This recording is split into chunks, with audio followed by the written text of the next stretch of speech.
Drama की starting होती है हमारी फीमेल लीड वानी के साथ, जो कि बिल्डिंग से कूदकर अपनी जान देने जा रही होती है क्योंकि उसका हस्बैंड लू उसे चाहता ही नहीं है और वो 5 साल से उसका दिल जीतने में लगी थी, पर वो फिर भी नहीं माना। वानी सोचती है कि वो यही चाहता है ना मैं मर जाऊं, और फिर वो बिल्डिंग से कूद जाती है। फिर इसके बाद वानी को हॉस्पिटल में होश आता है पर उसकी मेमोरी लॉस हो गई होती है और वो ये तो पूरी तरीके से भूल गई होती है कि उसकी शादी भी हो चुकी है और वो अपने आप को एक टीनेज गर्ल समझ रही होती है जो कि अभी कॉलेज में पढ़ती है और सोचती है कि आखिर मैं यहाँ हॉस्पिटल में क्यों हूँ। फिर वो डेट देखती है और शॉक हो जाती है कि आज तो वेडनेसडे और मैं अपनी क्लास के लिए लेट हो रही हूँ, मुझे जल्दी से जाना होगा। और फिर वो अपने कॉलेज जाने के लिए रेडी होने लगती है। तभी इतने में यहाँ पर उसका हस्बैंड लू पहुंच जाता है, जो कि हमारे इस ड्रामे का मेन लीड है। वो सोचता है कि वो हमेशा उसे परेशान करती रहती है और हर दिन उसे कोई ना कोई चीज करती है जिससे वो प्रवोक हो जाए। अब यहाँ पर वानी अपना तैयार होकर यहाँ से जाने लगती है तो वो उसे रोक कर कहता है कि अच्छा तो तुम एक्टिंग कर रही हो कि तुम मुझे जानती ही नहीं।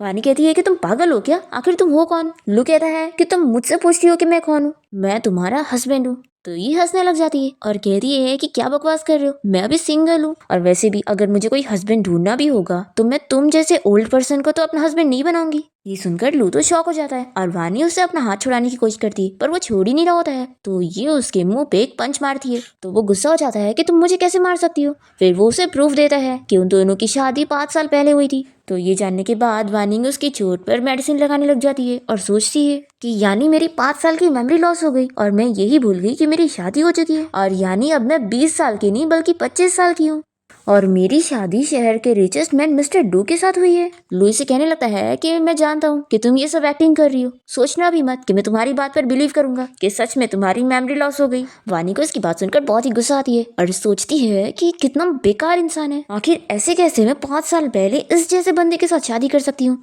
ऐसा सोचकर वो गुस्से में लू की आंख पर दबाने लग जाती है तो वो दर्द से चिल्लाता है और कहता है कि तुम अपने हस्बैंड को मारना चाहती हो। सच में मुझे यकीन नहीं आ रहा कि मैंने तुम जैसे लड़की से शादी कैसे किया। वानी कहती है कि कितना बड़ा कोइंसिडेंस है, मैं भी यही सोचती हूँ कि आखिर मैंने तुम जैसे बंदे से शादी कैसे की। तभी इतने में यहाँ पर लू की चाइल्डहुड फ्रेंड शीन आ जाती है और वो उसे पूछने लगती है कि तुम्हारी आंखों को क्या हुआ, ये इतनी सूज कैसे गई। लो मैं तुम्हारी हेल्प करती हूँ तो बर्फ को तुम्हारी आंखों पे लगाने में। और फिर वानी को चिल्लाती है कि आखिर ये सब क्या चल रहा है, लू इतना अच्छा पर्सन है पर तुम्हें इसका ख्याल रखना नहीं आता है। वो तो मैं इतनी अच्छी हूँ जो हर दिन लू का ख्याल रख लेती हूँ, नहीं तो तुम तो इससे हमेशा अपसेट करती हो। वानी इसकी बुराई करने लगती है कि तुम्हारे ऊपर से बहुत परफ्यूम की स्मेल आ रही है, देखो तुम्हें अगर मिस्ट्रेस बनना है तो साफ बोलो ना।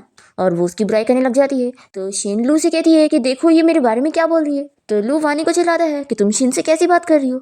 तो शीन को बहुत ज्यादा गुस्सा आ जाती है और वो कहती है कि चीटर मैन और मिस्ट्रेस कहीं की, मैं अब और बर्दाश्त नहीं करने वाली हूँ, मुझे इसी वक्त डिवोर्स चाहिए। ऐसा बोलते हुए वानी जोर से चिल्लाती है और उन दोनों को तंग कर देती है। फिर इसके बाद लू और वानी कोर्ट जाते हैं डिवोर्स लेने के लिए और इन लोगों को 1 महीने का टाइम पीरियड दिया जाता है। वानी को बहुत ही गुस्सा आ रही होती है कि डिवोर्स के लिए अभी भी 1 महीना वेट करना पड़ेगा, पर फिर वानी खुद को समझाने लगती है कि कोई बात नहीं, सिर्फ 1 महीने की बात है, उसके बाद मैं इस चीटर से छुटकारा पाऊंगी। तो लू कहता है कि देखो एक्टिंग करना बंद करो, मैं जानता हूँ कि तुम मुझसे डिवोर्स नहीं ले सकती हो और तुम बस एक्टिंग कर रही हो, फिक्र मत करो, मैं तुम्हें एक और चांस देता हूँ। अगर तुम प्रॉमिस करती हो कि अब से आगे से तुम झगड़ा नहीं करोगी और मेरे लिए कोई भी ट्रबल नहीं क्रिएट करोगी तो मैं वापस से डिवोर्स विथड्रॉ कर सकता हूँ। तो वानी उसका मुंह बंद कर देती है और कहती है कि मिस्टर लू तुम्हें अपने इस ब्यूटीफुल से मुंह के साथ डिस्गस्टिंग बातें नहीं करनी चाहिए। ऐसा बोलकर वो उसे दूर करती है और चली जाती है और लू बस शॉक रह जाता है और बहुत ही गुस्सा होता है। दूसरी तरफ वानिया टैक्सी से जाते हुए अपना मेकअप कर रही होती है और सोचती है कि आखिर ये मेरे चेहरे को क्या हो गया। शादी से पहले जब मैं 20 साल की थी तो मैं कितनी यंग थी, लेकिन अब मेरे फेस पर कितने रिंकल्स आ गए, लेकिन कोई बात नहीं, अब मुझे इस शादी से छुटकारा मिल चुका है। फिर वानी अपना अकाउंट चेक करती है और उसे पता लगता है कि उसके अकाउंट में सिर्फ 18 रुपए, जो कि उसे बहुत ज्यादा शॉकिंग लगता है कि मैं एक रिच मैन की वाइफ हूँ और मेरे पास इतने कम पैसे। वो देखती है कि टैक्सी का बिल ऑलरेडी 17 हो चुका है तो वो तुरंत ही टैक्सी ड्राइवर को कार रोकने का बोलती है। तो ड्राइवर कहता है कि अभी 5 किलोमीटर और दूर है। तो ये कहती है कि नहीं, मैं वॉकिंग करके चली जाऊंगी, मुझे एक्सरसाइज करना है।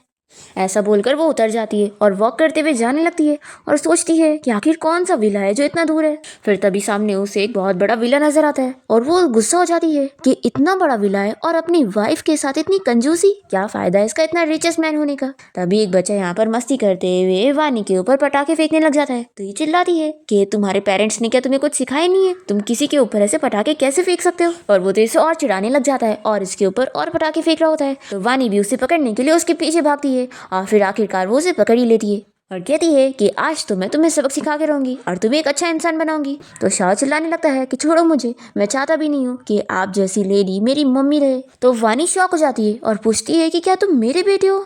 फिर इसके बाद वो यहाँ पर आकर सोचती है मेरा और लू का एक बेटा भी है, ऊपर से ये तो इतना बड़ा डेविल है और दोनों के दोनों ही मुझे किस तरीके से ट्रीट कर रहे हैं, आखिर मैं इनके साथ कैसे रहती थी। तभी शाओ सोच लगता है कि आज ये वुमेन बहुत ही अजीब बिहेव कर रही है। पहले जब इन्हें मैं बुली किया करता था तो ये रोने लगती थी, पर आज तो ये बहुत ही गुस्से में है। फिर शाओ वानी से कहता है कि आप बिल्कुल अच्छी नहीं है, मैं अपने डैड से कह दूंगा कि वो आपको डिवोर्स दे दे। तो वानी कहती है कि वो क्या मुझे छोड़ेगा, मैं खुद उससे डिवोर्स लेने वाली हूँ और अब बस तुम 1 महीना वेट करो, उसके बाद हम दोनों का डिवोर्स हो जाएगा और फिर तुम मेरे पीछे मत आना। तब यहाँ पर शीन आ जाती है और वानी को चिल्लाने लगती है कि आखिर तुम एक बच्चे से इतने गुस्से में कैसे बात कर सकती हो, माना कि इसने गलती की है लेकिन ऐसे गुस्सा तो मत करो। और फिर शाओ से पूछ लगती है कि क्या तुम्हें अम्यूजमेंट पार्क घूमने चलना है, मैं तुम्हें लेके चलूंगी। तो शाओ इसकी तारीफ करने लगता है कि शीन आंटी आपकी इतनी ज्यादा अच्छी हैं और इतनी केयरिंग भी है और इतनी फेमस भी, आप ही मेरे डैड के लायक हो और आप इनकी तरह बिल्कुल नहीं हो जिन्हें बस घर का ही काम करना आता है। मेरी तो इस साल की यही बर्थडे विश रहेगी कि आप मेरी मम्मी बन जाओ। तो ये कहती है कि देखना तुम्हारी विश जरूर पूरी होगी। वानी कहती है कि अच्छी बात है, मैं तो तुम दोनों माँ बेटे को गुड लक विश करना चाहती हूँ। ऐसा बोलकर वानी यहाँ से चली जाती है। तो शीन सोचती है कि आखिर ये वानी क्या कर रही है, लेकिन ये चाहे कुछ भी कर ले, इसका हस्बैंड और बेटा तो सिर्फ मेरे होंगे। फिर इसके बाद हम देखते हैं कि वानी यहाँ बाथटब में नहाते हुए गाना गा रही होती है और तभी अचानक से लू बाथरूम में आ जाता है और वानी उसे देखकर जोर से चिल्लाने लगती है और कहती है कि परवट कहेंगे यहाँ से निकलो। तो वो कहता है कि तुम मुझे परवट कह रही हो। वानी कहती है कि अगर ऐसी बात नहीं है तो क्या तुम मुझे देखना चाहते हो, ठीक है फिर देख लो। तभी वो जल्दी से दूसरी तरफ फेस कर लेता है और वानी टॉवेल पहन लेती है और जैसे ही वो बाथटब से बाहर आने लगती है तभी उसका पैर स्लिप हो जाता है और तभी लू से गिरने से बचाता है और दोनों एक दूसरे को देखते रह जाते हैं और फिर जल्दी से दूर हो जाते हैं। और वानी जल्दी से अपने हाथ साफ करने लग जाती है कि छी मैंने कौन सी गंदी चीज टच कर ली। लू कहता है कि वानी सोचना भी मत कि ये सारी चीजें करके तुम मेरा अटेंशन पालोगी। सच में पहले तुमने मेमोरी लॉस होने की एक्टिंग करी और फिर उसके बाद डिवोर्स की एक्टिंग करी और अब ये सारी चीजें कर रही हो। तुम्हारी चालाकियां तो रोज रोज बढ़ती जा रही हैं। तो वानी कहती है कि अंकल तुम्हें अपने ऊपर कुछ ज्यादा ही कॉन्फिडेंट नहीं है, और देखो अब वैसे बहुत रात हो चुकी है तो मुझे सोने के लिए जाना है, इसलिए निकलो यहाँ से। तो लू कहता है कि ये मेरा घर है तो मैं क्यों निकलूंगा, तुम जाओगी यहाँ से। वानी कह रही है कि अभी हमारा डिवोर्स हुआ नहीं है इसलिए इस घर पे आधा मेरा भी हिस्सा है, तो अब इसी वक्त इस रूम से बाहर निकलो। ऐसा बोलकर वो उसे बाहर कर देती है और दरवाजा भी बंद कर लेती है।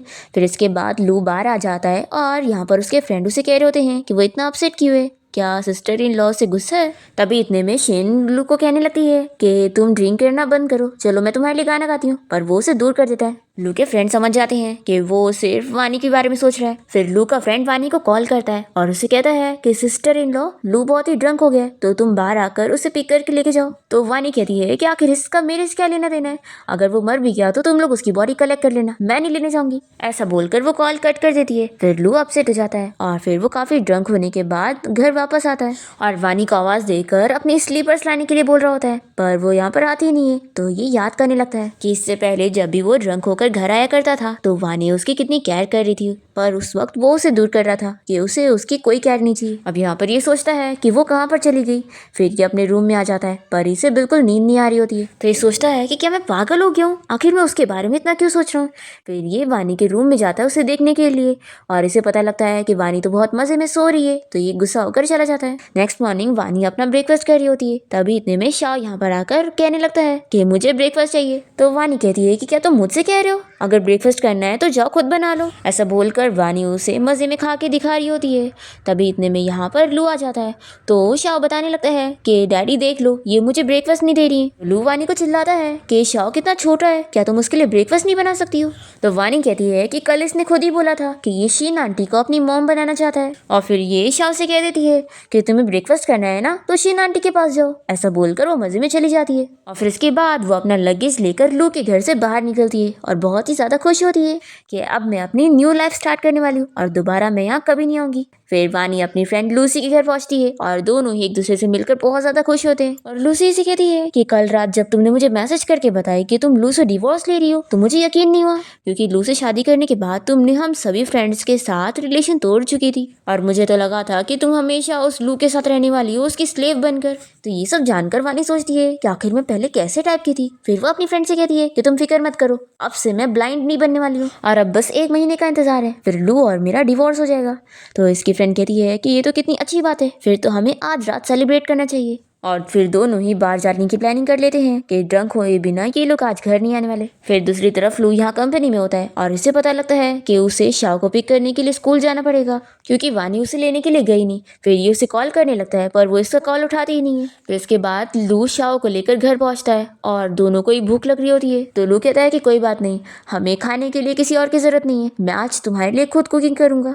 फिर बहुत मुश्किलों से वो खाना बनाता है और दोनों खाना खा के बैठे हैं। और तभी इतने में लू को कॉल आती है और उसका असिस्टेंट बताता है कि वानी बाहर गई हुई है। ये सुनकर ये शॉक हो जाता है। दूसरी तरफ बार में वानी सिंगिंग करते हुए बहुत इंजॉय कर रही होती है और काफी ड्रिंक भी कर लेती है और फिर वो अपनी फ्रेंड के साथ मिलके डांस करने लगती है। तभी एक लड़का यहाँ पर डांस करते हुए वानी को टच करने जा रहा होता है और तभी इसी टाइम पर लू यहाँ बार में आ जाता है और वो देख लेता है कि वो लड़का कैसे वानी को टच करने जा रहा है। तो ये जल्दी से जाकर उसे पंच मारता है और उस बंदे को यहाँ से भगा देता है। और फिर वो वानी को चिल्लाता है कि तुम आखिर यहाँ पर क्या कर रही हो, चलो मेरे साथ अब भी यहाँ से। तो वानी इससे अपना हाथ छुड़ाती है और कहती है कि मैं यहाँ से नहीं जाने वाली। तो लू इसे याद दिलाता है कि तुम अभी भी मैरिड हो। वानी कहती है कि मैं तुमसे जल्द से जल्द डिवोर्स ले लूंगी और वैसे भी कोई भी मुझे टच करे आखिर तुम्हें इससे क्या है। लू भी कह देता है कि अभी हमारा डिवोर्स नहीं हुआ है तो तुम अभी भी मेरी वाइफ हो। और फिर लू वानी को जबरदस्ती उठा के घर लेके जाता है। तो वो इसे चिल्लाती है कि क्या तुम पागल हो गए हो, देखो मैं किसी भी मैन के साथ हूँ, तुम्हें इससे क्या फर्क पड़ता है।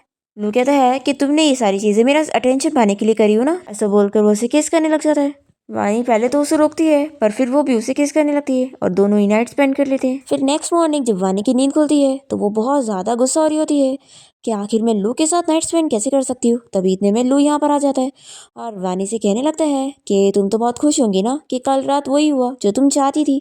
तो वानी उसे कह देती है कि बिल्कुल नहीं, अब मैं तुम में इंटरेस्टेड नहीं हूँ। फिर हम देखते हैं कि वानी वापस से कल रात के बारे में सोचने लग जाती है और अपने आप को समझाती है कि मैं ये सब क्या सोच रही हूँ। वानी सोचती है कि अभी के लिए मुझे अपने आप को सपोर्ट करने के लिए, फिर वानी सोचती है कि अभी मुझे खुद का खर्चा निकालने के लिए एक जॉब ढूंढना होगा। तभी वानी यहाँ एक कंपटीशन के बारे में पढ़ती है जिसको जीतने पर उसे 1 मिलियन मिलेंगे। ये तो बहुत ज़्यादा खुश हो जाती है और अपनी फ्रेंड को इस बारे में बताने लगती है कैसे तो वो अपना ड्रीम भी पूरा कर लेगी। उसकी फ्रेंड कहती है कि ये आइडिया तो अच्छा है लेकिन ये लू ग्रुप कंपनी की तरफ से कंपटीशन है, तो अगर तुम वहां पर जाओगी तो तुम्हें वहां पर लू और उसकी मिस्ट्रेस भी देखने को मिल सकती है। वानी कहती है कि मुझे कोई फर्क नहीं पड़ता, मुझे बस अभी अपने पैसों से मतलब है, तो चाहे अब जो हो जाए कोई भी चीज़ मुझे पैसे कमाने से नहीं रोक सकती है। फिर इसके बाद वानी अपनी फ्रेंड के साथ लू की कंपनी में जाती है इंटरव्यू के लिए और तभी यहाँ पर अनाउंस होता है कि लू आ रहा है। तो ये जल्दी से छुपने लगती है और जब लू जाता है तो वो ऊपर बैठती है। फिर वानी का नंबर आ जाता है और वो अपना इंटरव्यू के लिए जाती है और देखती है कि उन इंटरव्यूअर में से एक ईशेन होती है और वो इसे देखते के साथ ही पूछती है कि तुम आखिर यहाँ पर क्या कर रही हो। वानी को गुस्सा आती है और ये सोचती है कि पहले मैंने उस चीटर हस्बैंड से पीछे छुड़ाई पर फिर भी ये मिस्ट्रेस कहाँ पे मिल गई। फिर शेन वानी का मजाक उड़ाने लग जाती है कि आखिर तुमने इस कंपटीशन में पार्टिसिपेट कैसे करी, तुम तो एक हाउसवाइफ हो ना, तुम्हें घर के काम के अलावा क्या सिंगिंग भी आती है। तो वानी कहती है कि ऐसा कोई रूल नहीं था कि हाउसवाइफ इस कंपटीशन के लिए पार्टिसिपेट नहीं कर सकती। तभी शीन इसका इंटरव्यू पेपर फाड़ देती है और कहती है कि अपने आप को एम्बेरस करना बंद करो और चली जाओ यहाँ से, क्योंकि मैं तुम्हें रिजेक्ट कर रही हूँ, तुम इस कंपटीशन में पार्ट नहीं ले सकती। तो वानी की फ्रेंड को बहुत ही गुस्सा आती है और वो यहाँ पर आकर शीन को चिल्लाने लगती है। तो वानी कहती है कि तुम रहने दो, मैं इस अपना बदला खुद लेती हूँ। और फिर वानी माइक में शीन की बहुत सारी बुराई करती है और उसकी सारी लुक्स की कमी निकाल देती है। फिर शीन बहुत ही गुस्से में सिक्योरिटी गार्ड को बुलाकर वानी को यहाँ से निकलवा देती है। दूसरी तरफ लू अपने ऑफिस में होता है और तभी यहाँ पर उसका असिस्टेंट आकर बताता है कि बॉस आपकी वाइफ कंपनी आई हुई है सिंगिंग कंपटीशन में पार्ट लेने के लिए। तो ये जानकर लू भी शॉक होता है कि क्या उसे सिंगिंग आती है। फिर इसके बाद लू यहाँ से जा रहा होता है। दूसरी तरफ वानी सिक्योरिटी गार्ड से अपना हाथ छुड़ाकर जल्दी से सभी इंटरव्यूज के पास जाकर माइक में कहने लगती है कि आप लोग को पता है मैं भी एक ऑर्डिनरी कंटेस्टेंट थी पर मैं एक हाउसवाइफ हूँ, इसलिए ये कंपनी मुझे कॉम्पिटिशन में पार्टिसिपेट करने ही नहीं दे रहे। तो आप सभी को मेरा साथ देना चाहिए कि ये कंपनी हम हाउसवाइफ के कितने खिलाफ है। तभी वानी की आवाज़ सुनते हुए लू भागते हुए यहाँ पर आता है और वानी से पूछता है कि तुम ये क्या कर रही हो। तो वानी पूछ लगती है कि मिस्टर लू अब आप खुद ही जवाब दो कि क्या आपकी कंपनी हम हाउसवाइफ से बहुत नफरत करती है जो वो हमें सिंगिंग कंपटीशन से पार्ट लेने के लिए डायरेक्टली रिजेक्ट कर रही है। तो ये सोचता है कि लगता है ये अब हाउसवाइफ बनने से डिससेटिस्फाइड हो चुकी है क्योंकि लोग इसे कम समझ रहे हैं। लू वानी से कहता है कि तुम नीचे आ जाओ। तो वो कहती है कि नहीं, पहले आप मेरा जवाब दो। लू कहता है कि मेरा जवाब ये है कि हाउसवाइफ किसी से भी कम नहीं होती है, बल्कि वो तो और भी ज्यादा काम करती है। अपनी फैमिली के लिए अपना ड्रीम्स, अपना सब कुछ छोड़ देती है। और एक हाउसवाइफ की मेहनत को पैसों से कंपैरिजन नहीं किया जा सकता है। और आज तुम्हें इस कंपटीशन में पार्टिसिपेट करने से जिसने भी रिजेक्ट किया होगा, वो आज से ही मेरी कंपनी का एम्प्लॉय नहीं होगा। तो शीन यहाँ पर आकर ये सुनकर शॉक हो रही होती है। और फिर वानी से पूछती है कि क्या तुम सही कह रहे हो, वापस से बोलो कि क्या मैं कंपटीशन में पार्टिसिपेट कर सकती हूँ। तो वो हाँ बोलता है और कहता है कि अब तो नीचे आ जाओ। फिर वो नीचे उतरने के लिए आ रही होती है, पर तभी वो टेबल पर से गिरने लग जाती है। और तभी वो गलती से लू का पैंट पकड़ के खोल देती है और सभी लोग लू को ऐसे देखकर हंसने लग जाते हैं। और फिर लू बेचारा बहुत एम्बेरस फील करता है और वानी को बात करने के लिए साइड में लेकर जाता है और उसे कहता है कि जब भी मैं तुमसे मिलता हूँ मैं अनलकी हो जाता हूँ। तो वानी से चिल्लाती है कि तुम्हें क्या लगता है कि मैं तुमसे मिलना चाहती हूँ? बिल्कुल नहीं। वो तो अगर मुझे कंपटीशन में पार्टिसिपेट ना करना होता ना, तो मैं कभी तुम्हारी कंपनी आती ही नहीं। लू कहता है कि तुम पागल हो गई हो, तुम्हें बिल्कुल भी सिंगिंग नहीं आती है, तो तुम कंपटीशन ज्वाइन करके क्या करोगी? तो कहती है कि तुम्हें कैसे पता कि मुझे सिंगिंग नहीं आती है? तो लू भी कह देता है कि ठीक है, फिर बाद में एम्बेरस होने के बाद तुम रोते हुए मेरे पास मत आना। फिर इसके बाद हम देखते हैं कि वानी स्टेज पर सिंगिंग करने वाली होती है और शाओ यहाँ पर कह रहा होता है कि इन्हें सच में सिंगिंग आती भी है या नहीं। मैं नहीं चाहता कि मेरे सारे क्लासमेट मेरे ऊपर इस बात के लिए हंसे। शीन पूछती है कि शाओ क्या सच में इसे सिंगिंग करना नहीं आता है?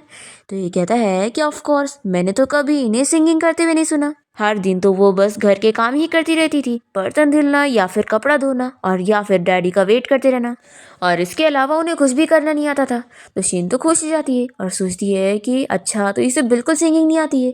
मैं तो सोच रही थी कि लगता है इसे अच्छी सिंगिंग आती होगी। और फिर ये सोचती है कि वानी अब तुम स्टेज पर आओ और सभी के सामने अपना मजाक बनवा लो। फिर वानी की बारी आ जाती है और जैसे ही वो स्टेज पर आती है तो ये लोग उसे देखते ही रह जाते हैं। और लू और उसका बेटा शाओ सोचने लगते हैं कि क्या ये सच में वही है जिसे ये लोग जानते थे। तो लू अपने बेटे शाओ से कहता है कि उन्हें मम्मी बोलो। शाओ कहता है कि डैडी, आप तो पहले उनसे नफरत करते थे ना, तो आज आपको क्या हुआ? अच्छा, तो वो ब्यूटीफुल लग रही है इसलिए आप उनके जाल में फंस गए। लू कहता है कि आखिर तुम्हें ये सब किसने सिखाया, और वैसे भी वो मेरी वाइफ है तो मेरा उसे देखना बिल्कुल नॉर्मल है। तो शाओ कहता है कि डैडी, आपको अपनी आंखों का चेकअप करवाना चाहिए क्योंकि आपकी आंखें बिल्कुल खराब हो गई हैं। आपको शीन आंटी जैसी इतनी प्यारी लेडी नहीं पसंद आ रही है, बल्कि वो गुस्से वाली लेडी पसंद आ रही है। फिर यहाँ पर वानी अपनी सिंगिंग स्टार्ट करने जा रही होती है, पर तभी म्यूजिक टेप काम ही नहीं करता है। तो वानी शॉक होती है कि ये क्या चल रहा है। हमें फ्लैशबैक में दिखाते हैं कि इसके पीछे शीन का हाथ होता है। उसने वानी की सिंगिंग खराब करने के लिए म्यूजिक टेप को खराब कर दी होती है। फिर वानी अपनी सिंगिंग शुरू ही नहीं कर पाती और चुप रह जाती है और सभी लोग बातें करने लगते हैं कि लगता है इसे सच में सिंगिंग नहीं आती है और पता नहीं है स्टेज पर जाके कर क्या रही है। तभी लूका अस्टिन उसे बता देता है कि यहाँ पर प्रॉब्लम क्या आई है। तो वो बहुत ही फिक्र में होता है और इस प्रॉब्लम को सॉल्व करने के लिए यहाँ से जाने लगता है। पर तभी इतने में वार्निंग बिना म्यूजिक के ही सिंगिंग करना शुरू कर देती है और उसकी इतनी अच्छी आवाज़ सुनकर लू शॉक रह जाता है और फिर सभी लोग उसकी सिंगिंग सुनने लग जाते हैं। शाह भी कहने लगता है कि ये तो कितनी अच्छी सिंगिंग कर लेती है। तो लू उसे चुप कराता है और कहता है कि अब तुम चुप बैठो और सॉन्ग सुनो। फिर वानी की सिंगिंग जैसे ही कंप्लीट होती है तो सभी लोग उसके लिए तालियां बजाने लगते हैं और लू याद करने लगता है कि वानी उसका कितना ख्याल रखा करती थी और वो उसे हमेशा बोला करती थी कि वो और शाओ ही उसका ड्रीम है। अब यहाँ पर लू को रियलाइज होता है कि मेरे और शाओ के बिना भी वो इतनी खुश रह सकती है। फिर इवेंट के बाद वानी के बहुत सारे फैंस बन गए होते हैं और वो लोग उसका ऑटोग्राफ लेने आ जाते हैं। और शीन यहाँ पर बहुत ही गुस्सा हो रही होती है कि उसका डेब्यूट परफॉर्मेंस अच्छा चला गया तो क्या हुआ, आगे मैं उसका कुछ अच्छा नहीं होने दूंगी। अब तभी इतने में वानी यहाँ पर आकर इसके मुंह पे पानी फेंक देती है तो वो चिल्लाने लगती है कि क्या तुम पागल हो, तुमने मेरे पर पानी क्यों फेंकी? तो वानी कहती है कि मैं अच्छे से जानती हूँ कि म्यूजिक टेप को तुमने खराब करी थी मेरी परफॉर्मेंस खराब करने के लिए। तो शिन मानने के लिए तैयार नहीं होती और कहती है कि तुम क्या बोल रही हो, मुझे समझ नहीं आ रहा है। और तभी यहाँ से लू को आते हुए देख लेती है और फिर बेचारी बनने की एक्टिंग करते हुए वानी से कहने लगती है कि आखिर मैंने तुम्हारा क्या बिगाड़ी हूँ जो हमेशा तुम मुझे टारगेट करती हो। वानी भी समझ जाती है कि वो दिखाने के लिए ये सब एक्टिंग कर रही है तो इसे बहुत ज्यादा गुस्सा आती है और वो इसे कहती है कि तुम सच में मार खाना डिजर्व करती हो और फिर ये इसे मारने लग जाती है। और वहाँ लू असिस्टेंट के साथ खड़ा होकर ये सब देख रहा होता है और वानी का इतना गुस्से वाला रूप देखकर तो दोनों ही डर रहे होते हैं। और यहाँ पर शीन लू से कहने लग जाती है कि प्लीज मुझे बचा लो, देखो ये मुझे कितना मार रही है। और वानी उसे पैर से घसीट के लेके जाती है और मारे जा रही होती है। और फिर यहाँ पर असिस्टेंट लू से कहता है कि बॉस, आपकी वाइफ तो कितनी डरावनी है, सच में आपकी लाइफ कितनी मुश्किल होगी। फिर यहाँ पर लू आकर वानी से कहता है कि देखो अब बस बहुत हो गया, अब रुक जाओ। तो वानी कहती है कि क्यों, क्या हुआ, तुम्हें इसके लिए बुरा लग रहा है? तो ये कहता है कि इसका चेहरा देखो, आखिर कौन किसी को इतना ज्यादा मारता है। तो वानी बताती है कि तुम्हें पता भी है इसी ने ही मेरा म्यूजिक टेप चेंज करी थी, इसलिए ये आज मेरे हाथों मार खाना डिजर्व करती है। तो शीन जल्दी से लू के पास चली जाती है और कहती है कि नहीं, मैंने ऐसा कुछ भी नहीं करी हूँ। तो फिर लू भी वानी से कहता है कि ये कह रही है ना नहीं करी, तो इसने नहीं करी होगी। तो वानी को बहुत ही गुस्सा आती है कि ये बस तुम्हारे सामने हमेशा बेचारी बनने की एक्टिंग करती है और तुम इसके साइड लेते हो। चीटर मैन कहीं के, तुम दोनों को तो सच में सजा मिलेगी, ऐसा बोलकर ये इन दोनों को मार के जाती है। फिर शीन कहती है कि देखो आज वानी ने अपनी लिमिट क्रॉस कर दी है। तो ये पूछता है कि वो जो कह रही थी वो सच था ना। तो शीन कहती है कि आखिर तुम मेरे ऊपर शक कैसे कर सकते हो, आज तक तुमने मुझसे कभी ऐसे बात नहीं करे। देखो मैं जानती हूँ तुम वानी को लाइक नहीं करते ना, और फिर भी उसके साथ शादी में बंधे हुए हो, तो क्यों ना उसे डिवोर्स देकर तुम मुझसे शादी कर लो। लुइस से अपना हाथ छुड़ाता है और कहता है कि मैं तुम्हारे लिए बहुत ही थैंकफुल हूँ कि 5 साल पहले तुमने कार एक्सीडेंट में मेरी जान बचाई थी, और मैं तुमसे ये चीज़ क्लियर कर दूँ कि मैं तुम्हें लाइक नहीं करता हूँ।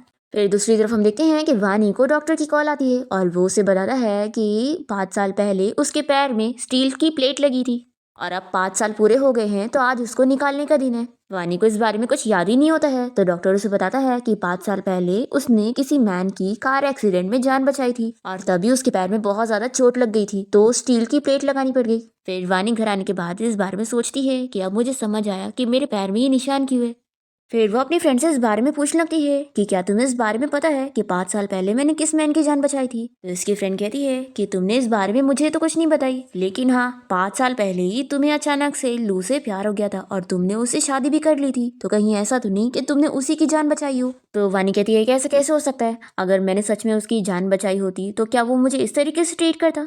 तो इसकी फ्रेंड लूसी कहती है कि तुम सही कह रही हो, उसे तो तुम्हें फेवर करना चाहिए था। वानी कहती है कि रहने दो, मुझे इसकी जरूरत नहीं है, मैं तो जल्द से जल्द उसे डिवोर्स लेना चाहती हूँ। फिर नेक्स्ट सीन में हम देखते हैं कि लू के पास उसका असिस्टेंट आता है और इस बारे में बताता है कि उस दिन म्यूजिक टेप को सच में शिन ने खराब करवाई थी और यानी कि उसने वानी को मिसअंडरस्टूड कर लिया। लू ये जानने के बाद तुरंत ही वानी से मिलने के लिए उसके ड्रेसिंग रूम में जाता है और उसे सॉरी कहने लगता है कि उस दिन मैंने तुम्हें गलत समझा था। तो वो कहती है कि तुम मुझसे माफी मांग रहे हो, इतने बड़े कंपनी के सीईओ होकर एक छोटी मुसी हाउसवाइफ से। तो इस बात पर लू से चिल्लाने लगता है कि तुम ही हमेशा मिस्टेक्स करती रहती हो, तो मैं आखिर तुम पर कैसे बिलीव करूंगा। तभी वानी को इसकी बातें सुनकर पुरानी चीजें याद आने लगती है कि वो पहले भी उसे इस तरीके से ही हमेशा ही ब्लेम करता था। फिर ये याद करके वानी को समझ आता है कि 5 साल से उसने ये सब सफर करी है। फिर वो इसे कहती है कि तुमने हमेशा ही मुझ पर इल्जाम लगाते आए हो, तो तुम्हें क्या लगता है कि सिर्फ एक बार माफी मांगने से तुम्हें माफी मिलनी चाहिए। तो लू कहता है कि मैं जानता हूँ तुम ये सब इसलिए कर रही हो ना क्योंकि तुम मेरी रियल वाइफ बनना चाहती हो, तुम चाहती हो कि मैं सभी को हमारे रिलेशन के बारे में बता दूं और इस मैरिज को सीक्रेट ना रखो। वानी से चिल्लाती है कि यानी तुम्हें ऐसा लग रहा है कि मैं ये सारी चीजें इसलिए कर रही हूँ ताकि मैं तुम्हें शीन से छीन सकूं, और तुम सोच रही हो कि मैं तो तुमसे डिवोर्स लेना ही नहीं चाहती हूँ। तो कहता है कि तुम यही सोच रही हो ना। तो वानी कहती है कि बिल्कुल भी नहीं, तुम ओवर कॉन्फिडेंट हो, मैं तुम्हें इस बारे में बता दूं कि मेरी नजरों में तुम वर्थलेस हो। तो हान बहुत ही गुस्सा होने लगता है और फिर से कहता है कि अगर ऐसी बात है तो तुमने आज तक मेरा दिया हुआ ये ब्रेसलेट क्यों पहनी हुई हो। इस ब्रेसलेट को तुमने इसीलिए संभाल के रखी हो ना क्योंकि तुम मुझे अभी भी लाइक करती हो। तो वानी कहती है कि अच्छा तो इसे तुमने मुझे दी हो। वो अपने हाथ में से निकाल कर इसे देने लगती है और गिरा कर यहाँ से चली जाती है। फिर इसके बाद ये इस टूटे हुए ब्रेसलेट को जोड़कर अपसेट बैठा होता है और सब याद करने लगता है कि उसने जब उसे ये ब्रेसलेट दिया था वो बहुत खुश हुई थी, पर अब उसने कैसे उसे तोड़कर चली गई। तो ये सोचता है कि शायद अब वो सच में मुझे प्यार नहीं करती है। फिर हम देखते हैं कि लू रात में ठीक से सो नहीं पाता है और जब सुबह उसका असिस्टेंट उसे कॉल करके बताता है कि आज उसे बिजनेस ट्रिप पर जाना है, तो लू आज की ट्रिप कैंसिल कर देता है और फिर वो वानी का आवाज देने लगता है कि वो उसकी शर्ट रेडी करे। तभी इतने में लू को आवाज आती है और वो जल्दी से जाकर देखता है कि यहाँ पर उसका बेटा शाओ बेहोश हो गया होता है क्योंकि शिंग ने उसे कोई पुडिंग खिला दी होती है जिसमें पीनट मिला हुआ था और उसे पीनट से एलर्जी थी। वो उसे चिल्लाता है कि क्या तुम्हें इसकी एलर्जी के बारे में नहीं पता था। फिर वो जल्दी से शाओ को लेकर हॉस्पिटल में आ जाता है और यहाँ पर शीनो से पूछ लगती है कि उसे क्या खाना है, वो उसके लिए खरीद देगी। शाओ को सूप पीना होता है तो लू कहता है कि ये सिर्फ वानी ही बना सकती है, तो इसलिए तुम रहने दो, मैं वानी को बोल देता हूँ। फिर लू तुरंत ही वानी को कॉल करके कहने लगता है कि शाओ बीमार हो गया है और हॉस्पिटल में है, तो तुम उसके लिए सूप बना कर लेकर आओ। तो कहती है कि अगर वो हॉस्पिटल में है तो जाओ उसके लिए कहीं और से लेकर आओ, मुझे क्यों ऑर्डर दे रहे हो। तो ये कहता है कि मैं मानता हूँ कि तुम मुझसे प्यार नहीं करती और डिवोर्स लेना चाहती हो, लेकिन शाओ तो तुम्हारा सगा बेटा है ना, तो तुम क्या उसे सफर होते हुए देखना चाहती हो। तो वानी कहती है कि मुझे कोई फर्क नहीं पड़ता है, तुम समझ लो कि मैं बहुत ही कोल्ड हार्टेड हूँ। ऐसा बोलकर वो कॉल कट कर देती है और फिर बहुत ही गुस्सा होने लगती है और अपनी फ्रेंड को इस बारे में बताती है। और फिर वानी को बुरा लग रहा होता है कि मैं उसे आखिर ऐसे कैसे छोड़ सकती हूँ, वो मेरा सगा बेटा है। फिर ये लू को मैसेज कर देती है कि मैं सूप बनाऊंगी तो नहीं, लेकिन तुम्हें रेसिपी बता देती हूँ, तुम वैसे ही बना लेना। फिर लू बहुत ही खुश हो जाता है और सोचता है कि वो कहती तो है कि वो कोल्ड हार्टेड है, लेकिन असल में वो बहुत ही सॉफ्ट हार्टेड है। फिर लू शाओ के लिए सूप बनाकर लेकर आता है और उसे पिलाता है, पर ये इतना गंदा टेस्ट का होता है कि शाओ को पसंद ही नहीं आता और वो कहता है कि ये बिल्कुल अच्छा नहीं। तो लू भी जब टेस्ट करता है तो उसे पता लगता है कि वो सच में खराब है। फिर ये सोचता है कि मैं तो वानी के बिना शाओ का ख्याल भी नहीं रख पा रहा हूँ। फिर नेक्स्ट सीन में हम देखते हैं कि लू के ग्रैंडपा इन लोगों से मिलने आए होते हैं। तभी शाओ उन्हें देखकर बहुत ही खुश हो जाता है और तभी वो ग्रैंडपा को सब बता देता है कि उसकी मॉम और उसके डैड का डिवोर्स होने वाला है और उसकी मॉम उसके डैड से गुस्सा होकर यहाँ से कब का जा चुकी है। ये जानकर ग्रैंडपा बहुत ज्यादा गुस्सा हो जाते हैं और लू को चिल्लाते हैं कि आखिर ऐसे कैसे वो वानी को डिवोर्स दे सकता है। लू बताता है कि ग्रैंडपा मैं नहीं बल्कि वो मुझसे डिवोर्स लेना चाहती है। तो ग्रैंडपा इसे चिल्लाते हैं और कहते हैं कि जरूर इसमें तुम्हारी गलती होगी, तुमने ही वानी को फ्रस्ट्रेट कर दिए होंगे, इसलिए अब जाओ वानी को कैसे भी करके मना के वापस लेकर आओ और उसके साथ एक अच्छी लाइफ जियो। तो ये कहता है कि ग्रैंडपा अब बहुत ही डिफरेंट हो चुका है, अब वो मुझसे प्यार ही नहीं करती है। तो ग्रैंडपा कहते हैं कि ऐसा हो ही नहीं सकता कि वो तुमसे प्यार ना करती हो। लू कहता है कि ग्रैंडपा आप चाहे जो बोल लो, मैं अब उसे वापस नहीं लाने जाऊंगा। तो ग्रैंडपा से चिल्लाते हैं कि आखिर तुम ऐसा कैसे बोल सकते हो, वानी ने तुम्हारे लिए कितना कुछ सेक्रीफाइस करी है, तुम्हारी वजह से उसके पैर में चोट लग गई। तो ये कहता है कि ग्रैंडपा आप क्या कह रहे हैं। तो जल्दी से ग्रैंडपा बात पलट देते हैं। हमें फ्लैशबैक में दिखाते हैं कि वानी ने जब लू की जान बचाई थी तो उसने ग्रैंडपा को बोल दी थी कि वो इस बारे में लू को बिल्कुल ना बताए, क्योंकि वो नहीं चाहती है कि लू सिर्फ इस रीजन की वजह से उससे शादी करे, अपनी काइंडनेस रिपे करने के लिए। ग्रैंडपा बात को पलट देते हैं और लू को इस बारे में नहीं बताते और ये कहते हैं कि फालतू सोचना बंद करो, वानी सच में तुमसे प्यार करती है, इसलिए जाओ कैसे भी करके उसे मना के वापस लेकर आओ और अगर वो फिर भी ना माने तो जाकर उससे भीख मांग लेना। तो ये सुनकर लू शॉक हो जाता है। ग्रैंडपा कहते हैं कि तुम्हें उससे भीख मांगने के लिए चाहे रोना पड़ जाए या चाहे नील डाउन होना पड़ जाए, सब कर लेना, लेकिन उसे वापस ही लेकर आना, नहीं तो मैं तुम्हें अपना ग्रैंडसन नहीं मानूंगा। लू कहता है कि ग्रैंडपा वो लड़की बहुत ही जिद्दी है। तो ग्रैंडपा कहते हैं अगर मेरी बात नहीं सुनोगे तो मैं तुम्हें मारूंगा। फिर ग्रैंडपा से मार खाने के बाद लू यहाँ वानी के घर पे आ जाता है। वो इसे देखते के साथ ही पूछती है कि तुम यहाँ पर क्या कर रहे हो। तो ये बताता है कि ग्रैंडपा वापस आ गए और मैं तुम्हें यहाँ वापस लेके चलने आया हूँ। ऐसा बोलकर वो अंदर आ रहा होता है तो वानी इसे बाहर करती है और कहती है कि तुम अपने सपने में ही सोचना, और फिर उसे घर से बाहर निकाल के दरवाजा भी बंद कर लेती है। तो लू कहने लगता है कि मेरी बात अभी खत्म नहीं हुई है, पहले मेरी बात तो सुन लो। वो बार बार डोरबेल बजाने लग जाता है तो ये परेशान होकर दरवाजा खोलती है और पूछती है कि आखिर तुम्हारा क्या है, मैंने तुम्हें बोली ना कि मैं तुम्हारे साथ नहीं जाने वाली हूँ। तो लुई से एक कॉन्ट्रैक्ट देता है और वानी पढ़ती है कि ये कॉन्ट्रैक्ट होता है 1 महीने का, कि उसे उसके ग्रैंडपा के सामने अच्छे से कपल बनने का प्रिटेंड करना है और इसका वो उसे 1 महीने का 5 मिलियन देगा। लू वानी को समझाता है कि तुम फिक्र मत करो, इस 1 महीना पूरा होने के बाद हम डिवोर्स ले ही लेंगे और तुम इस कॉन्ट्रैक्ट को ये समझ लेना कि तुम्हें बस पैसों के लिए मेरे साथ थोड़ी सी एक्टिंग करनी है। वानी को तो ये पैसों की डील बहुत ज्यादा पसंद आती है और वो तुरंत ही उसे घर में लेकर एक्टिंग करने लगती है कि अब से वो दोनों हस्बैंड वाइफ की तरह एक्टिंग करेंगे। फिर इसके बाद लू और वानी साथ में मिलके ग्रैंडपा से मिलने जाते हैं और वानी कहती है कि ग्रैंडपा मैंने आपको बहुत ज्यादा मिस की। तो ग्रैंडपा कहते हैं कि मैंने भी, लेकिन तुम कितनी ज्यादा पतली हो गई हो, क्या इसने तुम्हें बहुत बुली किया है, मुझे बताओ, मैं इसे सबक सिखाऊंगा। तो लू वानी को इशारा करता है कि वो ग्रैंडपा को ऐसा वैसा ना बोले।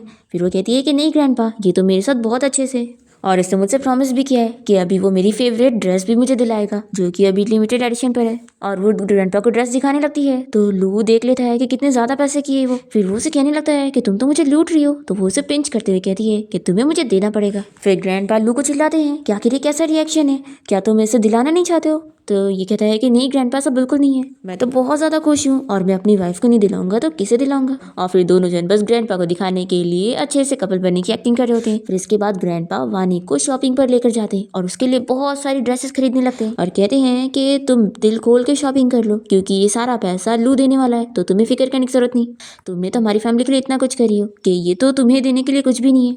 अब तभी इतने में वानी को शाओ की टीचर का कॉल आता है और वो बताती है कि शाओ ने स्कूल में फाइट किया है, तो वो तुरंत स्कूल पहुंचे। फिर ये स्कूल आकर पूछती है कि आखिर क्या हुआ है। तो वो दूसरे बच्चे की मॉम बताती है कि तुम्हारे बच्चे ने मेरे बेटे को मारा है। फिर वानी अपने बेटे शाओ से पूछने लगती है कि बताओ मुझे कि आखिर तुमने उस बच्चे को क्यों मारा। तो शाओ बता ही नहीं रहा होता है। तभी वो दूसरा लड़का शाओ की मजाक उड़ाने लग जाता है कि सच में तुम्हारी मम्मी किसी काम की नहीं है, वो तुम्हारे डैड के पैसों पर डिपेंड है। वानी जब ये सुनती है तो उसे समझ आता है कि शाओ से उसकी बुराई सुनी नहीं गई, इसीलिए उसने उस बच्चे को मारा।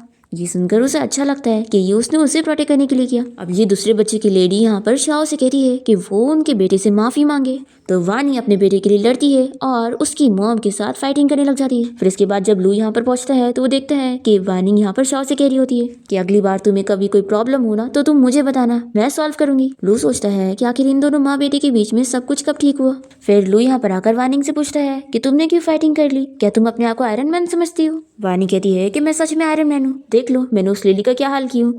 फिर लू भी देखकर हंसने लग जाता है। फिर इसके बाद वो वानिंग को कार में बैठाकर उसके पैर की चोट पर मेडिसिन वगैरह लगा देता है और उसे कहता है कि आज उसने पहली बार शाओ को डांटने के बजाय इतना प्रोटेक्ट करी है। तो ये पूछती है कि क्या मैंने पहले शाओ को कभी प्रोटेक्ट नहीं करी। कहता है कि हाँ, अगर अभी भी तुम पहले वाली होती तो तुम आज उसे प्रोटेक्ट करने के बजाय उसे खूब डांटती और उल्टा उस दूसरे बच्चे की मॉम से उसे माफी भी मंगवाती। वानिंग को ये सुनकर गुस्सा आती है कि आखिर मैं ऐसा कैसे कर सकती थी, एक मॉम को हमेशा अपने बच्चे को प्रोटेक्ट करना चाहिए। फिर लू वानिंग से कहने लगता है कि तुम अब पहले से काफी बदल चुकी हो। तो ये कहती है कि मेरे अंदर क्या बदला है। तो ये कहता है कि तुम अब बहुत गुस्से वाली हो गई हो और मन में सोचता है कि साथ ही बहुत ही क्यूट भी। अब तभी यहाँ पर लू वानिंग के पैर की चोट का निशान देख लेता है और पूछता है कि ये चोट तुम्हें कब आई। तो ये कहती है कि ये चोट मुझे 5 साल पहले आई थी। तो लू याद करने लग जाता है कि 5 साल पहले तो आज ही के दिन उसका कार एक्सीडेंट हुआ था और हमें फ्लैशबैक में दिखाते हैं कि लू की जान बचाने वाली कोई और नहीं बल्कि वानी होती है और तभी लू को बचाते हुए उसके पैर में चोट लग जाती है। पर फिर जब लू को होश आता है तो यहाँ पर वानी नहीं बल्कि शीन होती है और वो बताती है कि उसी ने ही कार एक्सीडेंट में उसकी जान बचाई।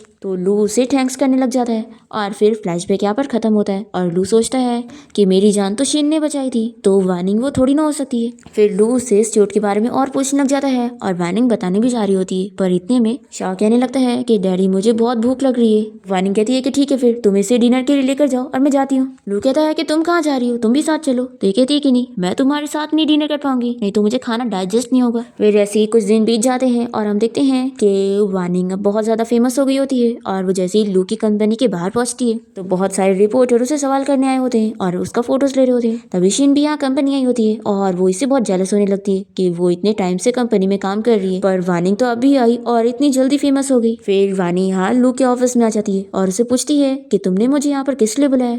तो वो उसे एक कॉन्ट्रैक्ट दिखाता है जो कि उसके विनर प्राइज जीतने के ऊपर 1 मिलियन का बोनस होता है। तो ये बहुत ज्यादा खुश जाती है और कहती है कि ठीक है फिर जल्दी से मुझे 1 मिलियन ट्रांसफर करो। फिर जैसे वो उसे पैसे दे देता है तो वानी बहुत ज्यादा खुश जाती है और कहने लगती है कि अब मैं शाओ को बहुत ही अच्छे डिनर पे लेके जाऊंगी और साथ ही ग्रैंडपा को भी, वो मेरे साथ कितने अच्छे से रहते हैं और मैं असिस्टेंट चैन को भी ले लूंगी, वो मेरी कितनी हेल्प करता है। और लू सोच रहा होता है कि इसने सारे लोगों को काउंट कर ली, यहाँ तक कि मेरे असिस्टेंट को भी, पर मुझे ही नहीं ली। फिर वो वानिंग से पूछने लगता है कि कहीं ऐसा तो नहीं कि तुम किसी को भूल रही हो। तो कहती है कि तुमने सही कहा, मैं क्लीनर आंटी को तो भूल ही गई थी, मैं उन्हें भी डिनर पे इनवाइट करूंगी, वो बहुत अच्छी है। फिर लू बहुत ज्यादा गुस्सा हो जाता है कि उसने उसका नाम ली ही नहीं। पर फिर हम देखते हैं कि डिनर के लिए वो भी इन लोग के साथ पहुंच जाता है और इसे यहाँ पर देखकर असिस्टेंट और क्लीनर आंटी बहुत ही डर रहे होते हैं। क्लीनर आंटी सोच रही होती है कि पहली बार मैं प्रेसिडेंट के साथ बैठ के डिनर करने जा रही हूँ, आखिर ऐसा कैसे होगा। फिर असिस्टेंट और ये आंटी जल्दी जल्दी थोड़ा थोड़ा ही खाना खा के यहाँ से भाग जाते हैं और फिर वानी लू को चिल्लाती है कि सब तुम्हारी वजह से हो रहा है, तुम बिना बताए यहाँ पर आ गए, इसलिए वो दोनों ने खाना भी नहीं खाया और ऐसे ही चले गए। तो कहता है कि तुमने आखिर मुझे क्यों नहीं इन्वाइट करी थी, नहीं तो ये सब होता ही नहीं। तो वानी बताती है कि ये स्ट्रीट फूड वाला खाना है और सब तीखा है और तुम तो तीखा खाते नहीं हो ना, तो इसलिए मैंने तुम्हें नहीं इन्वाइट करी थी क्योंकि मुझे तो यही खाना था और मुझे यही पसंद है। ऐसा बोलकर वो खाना एंजॉय कर रही होती है। तो लू सोचने लग जाता है कि जब वो 5 सालों से उसके साथ थी तो उसने कभी तीखा खाना नहीं खाई क्योंकि वो उसका साथ देने के लिए जो उसका टेस्ट वाला खाना था वही खाया करती थी। ये सोचता है कि इसने मेरे लिए अपनी पसंद चेंज कर दी। फिर इसके बाद वानिंग यहाँ पे बहुत ड्रिंक कर लेती है और ड्रंक हो जाती है। लू उसे लेकर घर पहुंचता है, तभी वानिंग उसे अपने पास बुलाती है और फिर उसके ऊपर वॉमिटिंग कर लेती है। तो वो जल्दी से शावर लेने के लिए जाता है और जैसे ही शावर लेकर बाहर निकलता है तो वानिंग यहाँ पे बेल्ट लेकर उसे मारने के लिए उसके पीछे पड़ जाती है। तभी ग्रैंडपा और शाओ इन लोग को ऐसे देख लेते हैं और ग्रैंडपा जल्दी से शाओ की आंखें बंद करते हैं और उसे बताते हैं कि जल्द ही तुम्हारी सिस्टर और ब्रदर आने वाले हैं। फिर इसके बाद वानिंग जब सुबह उठती है तो उसे कल रात का कुछ याद ही नहीं होता है कि उसने ड्रंक होने के बाद क्या क्या करी थी और तभी वो यहाँ गलती से लू के बैग पर निशान देख लेती है और फिर उससे पूछती है कि ये कैसे हुआ। तो उसे बताता है कि ये उसी ने करी है। तो फिर वानिंग को सब याद आता है कि कल रात वो बेल्ट लेके उसे मारने के पीछे पड़ी थी और उसके साथ खेल रही थी।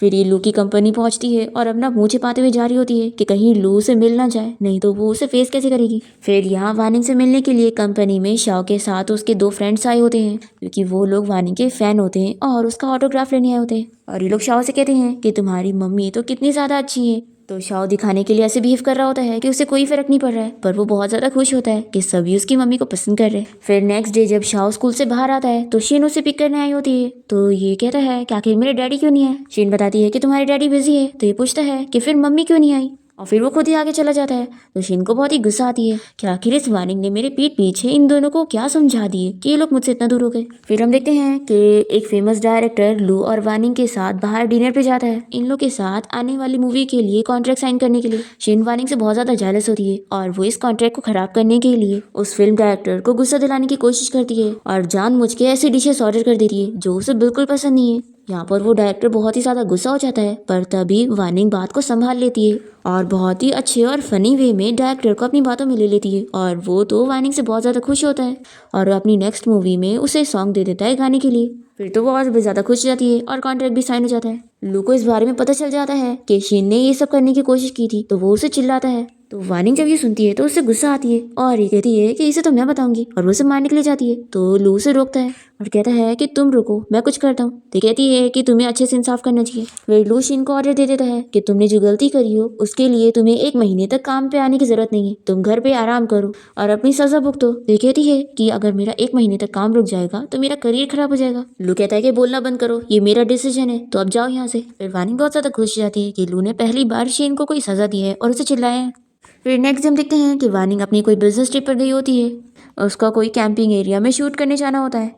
और तभी यहाँ पर शीन वानिंग से बदला लेने पहुंच जाती है और वो खतरे का बोर्ड हटा देती है जहाँ पर किसी को भी जाना नहीं था। और तभी वानिंग वहाँ पर सिग्नल ढूंढते हुए जाने लगती है और तभी उसका पैर फिसलता है और वो नीचे तक गिर जाती है। और फिर यहाँ पर कोई सिग्नल भी नहीं होता है और वो यहीं पर ही फंस जाती है और रात हो जाती है। तो वहाँ पर लू और शाओ परेशान होने लगते हैं कि इतना टाइम हो गया, आखिर वानिंग ने उससे कांटेक्ट क्यों नहीं करी। फिर ये दोनों उसकी इतनी फिक्र कर रहे होते हैं कि उसे ढूंढने के लिए यहाँ पर पहुंच जाते हैं। वानिंग यहाँ पर रो रही होती है कि काश उसकी कोई हेल्प करने के लिए आ जाए, और तभी ये दोनों पहुंच जाते हैं। और फिर वानिंग बहुत ज्यादा खुश हो जाती है और लू उसे उठा के लेके जाने लगता है और दोनों ही काफी सारी बातें कर रहे होते हैं। तो शाओ कहता है कि आप दोनों भूल गए, आप लोग का एक बेटा भी है। फिर इसके बाद जब ये लोग रूम में पहुंचते हैं तो वानी यहाँ लू की चोट देख लेती है और फिर उसे मेडिसिन लगाने लग जाती है और दोनों यहाँ पर एक दूसरे को काफी देखते रह जाते हैं। फिर रात में दोनों ही एक दूसरे के बारे में सोचते हुए सो नहीं पा रहे होते हैं। फिर नेक्स्ट मॉर्निंग हम देखते हैं कि लू ब्रेकफास्ट बना रहा होता है और वानी उसे गाइड कर रही होती है कि उसे क्या क्या कैसे कुकिंग करना है। फिर ये लोग साथ में जब ब्रेकफास्ट करने के लिए बैठते हैं तभी ग्रैंडपा इन दोनों को साथ देकर बहुत ज्यादा खुश हो जाते हैं और इन लोगों से कहने लगते हैं कि मैं अब तुम लोग को डिस्टर्ब नहीं करूंगा, मैं बाहर जा रहा हूँ वॉक करने के लिए, और अब बस मुझे उम्मीद है कि तुम दोनों मुझे एक प्यारी सी ग्रेट ग्रैंड डॉटर दे दो। अब तभी ग्रैंडपा की जाते ही कोई डोर बजाता है तो वानी कहती है कि लगता है ग्रैंडपा ही वापस आए होंगे कुछ चीज लेने के लिए। वो जैसी डोर खोलती है तो देखती है कि यहाँ पर उसका चाइल्डहुड फ्रेंड यू आया होता है जो कि अब्रॉड चला गया था। वानी उसे देखकर बहुत ज्यादा खुश होती है और जल्दी से हक कर लेती है। तभी इन दोनों को साथ देखकर लू सोचता है कि आखिर ये कौन है। वानी और लू मिलकर बहुत सारी बातें करने लगते हैं और लू चुपके से इन दोनों को दूर से देख रहा होता है और सोचता है कि आखिर इन दोनों इतना क्लोज कैसे हैं। तभी शाओ यहाँ पर आ जाता है और कहता है कि डैडी आप फिक्र मत करो, मैं चुप कर इन लोग की बातें सुनता हूँ और आपको बताता हूँ कि क्या चल रहा है। शाओ सारी बातें सुनकर इसे बताता है कि डैडी इन दोनों की रिलेशनशिप कोई सिंपल नहीं है। फिर लू बहुत ज्यादा जेलस हो जाता है और कंपनी में आने के बाद अपना गुस्सा निकाल रहा होता है। तभी यहाँ पर वानी उसके लिए टिफिन लेकर पहुंचती है तो लू बहुत ज्यादा खुश हो जाता है कि चलो कम से कम इतनी तो अच्छा ही है। फिर वो उसका लाया हुआ टिफिन एंजॉय करने लगता है। तभी यहाँ पर शीन आ जाती है और उससे कोई प्रोजेक्ट मांग रही होती है। कहती है कि मैंने तुम्हारी जान बचाई थी ना, तो कम से कम ये वाला काम तो मुझे दे ही दो। तो वो मान जाता है और तभी वो कुछ चीज के लिए बाहर चला जाता है। तो शीन इस सूप को टेस्ट करने लगती है कि आखिर इसमें ऐसा क्या था जो इतने मजे से वो एंजॉय कर रहा था। तभी वानी यहाँ पर आकर इसे देख लेती है और पूछती है कि आखिर वो लू का खाना क्यों खा रही है। तो ये बताती है कि ये लू ने मुझे खुद दिया है। वानी को बहुत गुस्सा आती है कि आखिर वो अभी भी ये सब हरकतें कर रहा है। फिर हम देखते हैं कि वानी को उसका फ्रेंड यू बाहर लंच पे इन्वाइट कर लेता है तो वो चली जाती है और जब लू भी इन दोनों को साथ देख लेता है तो बहुत ज्यादा जेलस हो जाता है और उसे पकड़ के लेकर घर आ जाता है और समझाने लगता है कि आखिर वो ये क्या कर रही थी। तो वो भी क्लियर करती है कि उसके फ्रेंड के साथ उसका ऐसा कोई रिलेशन नहीं है। और फिर दोनों ही एक दूसरे से इतना गुस्सा होते हैं और नेक्स्ट डे दोनों शाओ को पिक करने के लिए स्कूल पहुंचते हैं। तो शाओ कहता है कि अचानक से आप दोनों ही मुझे लेने के लिए कैसे आ गए। तो वानी और लू दोनों ही कहने लगते हैं कि हम लोग अपना अपना आए और साथ में नहीं आए। असिस्टेंट पूछता है कि मुझे कार कहाँ लेके चलनी है। तो वानी लेफ्ट लेने के लिए कह रही होती है और लू कहता है कि राइट लो। फिर असिस्टेंट बेचारा कंफ्यूज हो जाता है कि उसे किसकी बात सुननी चाहिए। वानी कहती है कि मैं बॉस लेडी हूँ तो मेरी, और लू कहता है कि तुम्हें पेमेंट मैं देता हूँ तो मेरी। और असिस्टेंट सोचता है कि इन दोनों कपल के झगड़े में तो मैं फंस गया हूँ। फिर नेक्स्ट हम देखते हैं कि वानी का फ्रेंड यू उसे कंपनी के बाहर पिक करने आया होता है पर लू उसे देखकर मना करने लग जाता है कि मेरी वाइफ तुम्हारे साथ नहीं जाएगी। तो यू कहता है कि उसका तुम्हारे साथ डिवोर्स हो चुका है। तो लू बताता है कि डिवोर्स अभी हुआ नहीं है, तो वो अभी भी मेरी वाइफ है और तुम उसे ले जा नहीं सकते हो। फिर ये दोनों ही लड़के यहाँ पर वानी के पीछे पड़े होते हैं। तो वानी इन लोग से पीछे छुड़ाते हुए टैक्सी में बैठकर भाग जाती है। फिर हम देखते हैं कि शीन कोई बहाने से हॉस्पिटल का नाटक करती है। यहाँ पर वो उसे फिर से अपनी फीलिंग्स के बारे में बताने लगती है और उसे एहसान जताती है कि उसने उसकी जान बचाई थी, तो क्या वो उसकी फीलिंग्स उसे रिटर्न नहीं कर सकता। वो पूछती है कि कहीं ऐसा तो नहीं कि तुम्हें वानी से प्यार हो गया। तो ये मान जाता है और कहता है कि हाँ, मैं अब तक तुम्हें सिर्फ अपनी लाइफ सेवियर समझते आया हूँ और मैं सच में वानी को लाइक करता हूँ। शीन को इस वजह से बहुत गुस्सा आती है और फिर हम देखते हैं कि ये सभी एक बिजनेस ट्रिप पर गए होते हैं और शीन लू को ड्रग दे देती है और उसे होटल रूम में ले आती है। पर वो तो कैसे भी करके यहाँ से भाग जाता है और वानी के पास पहुंच जाता है। तभी वो उसे लेकर रूम में आ जाती है। लू उसे किस करने लगता है और उसे हेल्प करने के लिए बोलता है और फिर दोनों ही नाइट स्पेंड कर लेते हैं। फिर नेक्स्ट मॉर्निंग होती ही वानी की जैसी नींद खुलती है तो वो इसके लिए पैसे रखकर यहाँ से भाग जाती है। फिर वो अपने बेटे शाओ के साथ अम्यूजमेंट पार्क घूमने जाती है और दोनों बहुत ही इंजॉय करते हैं। फिर लू भी यहाँ पर पहुंच जाता है और तीनों साथ में मिलकर अम्यूजमेंट पार्क में इंजॉय करते हैं। फिर हम देखते हैं कि शीन वापस से लू को मनाने के लिए जाती है और वो उसे ड्रग देने के लिए उससे माफ़ी मांगती है और ये कहती है कि लेकिन मैंने तुम्हारी जान बचाई थी और मुझे इतनी बड़ी चोट भी आ गई, तो तुम आखिर मेरे साथ ऐसा कैसे कर सकते हो। फिर शीन की सारी बातें सुनकर लू बहुत अपसेट हो जाता है और उसे समझ नहीं आता कि अब वो क्या करे। तभी इसे यहाँ पर वानी की रिपोर्ट मिल जाती है जिससे इसे पता लग जाता है कि वानी के पैर में भी चोट है। वो डॉक्टर से जाकर मिलकर सारी चीजें पूछता है तो वो सब उसे बता देते हैं कि वानी ने 5 साल पहले किसी की जान बचाई थी और तभी उसे इतनी ज्यादा चोट लग गई और जिसकी उसने जान बचाई वो कोई और नहीं वही है। 5 साल पहले वही दोनों साथ में हॉस्पिटल आए थे और डॉक्टर ने उनका ट्रीटमेंट करे थे। अब लू ये जानने के बाद काफी शॉक होता है कि वो वानी को अब तक गलत समझते आ रहा था और शीन ने उसे झूठ बोली थी और इस बात का फायदा उठाई थी। यहाँ पर वो शीन को काफी चीजें सुनाता है और उसके साथ अपनी सारी रिलेशन कट कर लेता है। दूसरी तरफ वानी की फ्रेंड और शाओ बहुत ही खुश हो रहे होते हैं कि वानी अब प्रेग्नेंट है और शाओ को अब छोटा भाई या बहन मिलने वाली है। तभी इतने में यहाँ पर लू आ जाता है और वो वानिंग से माफी मांगने लगता है। उसे बताता है कि मुझे अब पता लग गया है कि 5 साल पहले तुमने मेरी जान बचाई थी, पर मैंने तुम्हें अब तक गलत समझा था और मुझे लगा था कि वो शीन है। वो अपने आप को मारने लगता है और वानिंग से माफी मांगता है तो वो माफ कर देती है और कहता है कि तुम बस मुझे एक और चांस दे दो, मैं अपनी गलती सुधारना चाहता हूँ और तुमसे बहुत प्यार करना चाहता हूँ। तभी वानिंग उसका मुंह बंद करने लगती है और कहती है कि अचानक से अपना लव मत कन्फेस करो, मैं अभी इसके लिए प्रिपेयर नहीं हूँ। ऐसा बोलकर वो भाग जाती है। फिर लू वानिंग को मनाने के लिए बहुत सारी चीजें करने लगता है और फिर फाइनली वानिंग को पुरानी सारी चीजें याद आ जाती है कि वो लू से कितना प्यार करती थी। फिर वो मान जाती है और फिर इन लोगों को वेडिंग सरप्राइज मिलता है और फिर फाइनली लू और शाओ की ग्रैंड वेडिंग हो जाती है और ये दोनों बहुत ज्यादा हैप्पी होते हैं और इसी के साथ ही इस ड्रामा की हैप्पी एंडिंग भी यहाँ पर हो जाती है।